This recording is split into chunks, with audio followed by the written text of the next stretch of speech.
Hi everyone, I would like to welcome you all for my channel. So, ಸರ್ಕಾರಿ ನೌಕರಿಗೆ 7ನೇ ವೇತನ ಆಯೋಗ ಅನುಷ್ಠಾನದ ಕುರಿತು ಇದೀಗ ಒಂದು ಬಿಗ್ ಬ್ರೇಕಿಂಗ್ ನ್ಯೂಸ್ ಬರ್ತಾ ಇದೆ. ಸೊ ಇಲ್ಲಿ ನೋಡ್ರಿ ಏನದು ಅಂತ ನೋಡೋಕ್ಕೆ ಹೋಗೋಣ. So if you are watching my channel for the first time, please subscribe my channel and press the bell button for my upcoming videos. So ಬೆಳಗ್ಗೆ 7ನೇ ವೇತನ ಆಯೋಗದ ಅನುಷ್ಠಾನಕ್ಕೆ ದಿನಾಂಕ ಫಿಕ್ಸ್ ಮಾಡಿದ CM ಸಿದ್ದರಾಮಯ್ಯ ಅವರು.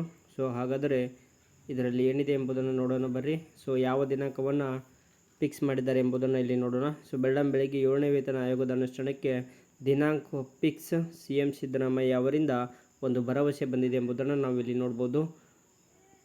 ಭಾಳಷ್ಟು ದಿನಗಳಿಂದ ಸರ್ಕಾರ ಈ ಒಂದು ಏನಪ್ಪ ಅಂದರೆ ವೇತನ ಆಯೋಗದ ಕುರಿತು ಮುಂದೆ ಹಾಕ್ತಾ ಬಂದಿದೆ. ಸೊ ಆದ್ದರಿಂದ ಇಂದು ಖಚಿತವಾಗಿ ಅವ್ರು ಏನು ಮಾಡ್ತಾಯಿದ್ದಾರೆ ಅಂದರೆ ದಿನಾಂಕವನ್ನು ಏನು ಮಾಡ್ತಾಯಿದ್ದಾರೆ, ಫಿಕ್ಸ್ ಮಾಡ್ತಾಯಿದ್ದಾರೆ. ಸೊ ಇಲ್ಲಿ ಮಾಹಿತಿ ಏನಿದೆ ಎಂಬುದನ್ನು ನೋಡೋಣ ಬನ್ನಿ.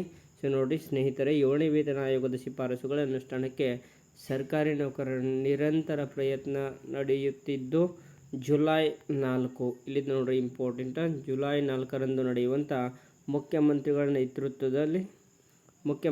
ನೇತೃತ್ವದಲ್ಲಿ ಜರುಗಲಿರುವ ಸಚಿವ ಸಂಪುಟ ಸಭೆಯಲ್ಲಿ ಶಿಫಾರಸುಗಳ ಜಾರಿ ಕುರಿತು ಮಹತ್ವ ನಿರ್ಧಾರ ಹೊರಬೀಳಲಿದೆ ಎಂಬುದನ್ನು ನಾವಿಲ್ಲಿ ಕಾಣ್ಬೋದು.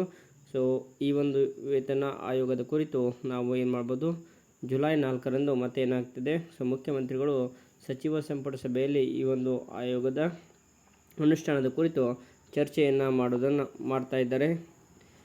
ಬಹಳ ದಿನ ಮುಂದೆ ಹಾಕ್ತಾನೆ ಬಂದಿದ್ದಾರೆ. ಆದ್ದರಿಂದ ಈ ಒಂದು ದಿನಾಂಕ ಫಿಕ್ಸ್ ಆಗುವ ಸಾಧ್ಯತೆ ಇದೆ ಎಂಬುದನ್ನು ನಾವಿಲ್ಲಿ ಕಾಣ್ಬೋದು. ಸೊ ಆದ್ದರಿಂದ ಸರ್ಕಾರಿ ನೌಕರು ಜುಲೈ 4 ಏನು ಮಾಡಬೇಕಾಗಿದೆ ಅಂದ್ರೆ ವೇಟ್ ಮಾಡಬೇಕಾಗಿದೆ. ಸಚಿವ ಸಂಪುಟದಲ್ಲಿ ತಾವೆಲ್ಲರೂ ಕಾಯುತ್ತಿರುವಂಥ ಈ ಒಂದು ವೇತನ ಆಯೋಗ ತಮ್ಮೆಲ್ಲರಿಗೂ ದೊರಕಲಿ ಎಂದು ಆಶಿಸುತ್ತಾ, ಸೊ ಈ ಒಂದು ವಿಡಿಯೋನ ನಿಮಗೆ ಇಷ್ಟ ಆಗಿದ್ದರೆ ದಯವಿಟ್ಟು ಶೇರ್ ಮಾಡಿ, ಅದೇ ರೀತಿ ಸಬ್ಸ್ಕ್ರೈಬ್ ಮಾಡಿ ಅಂತ ಹೇಳ್ತಾ, thank you so much for watching this video. Thank you.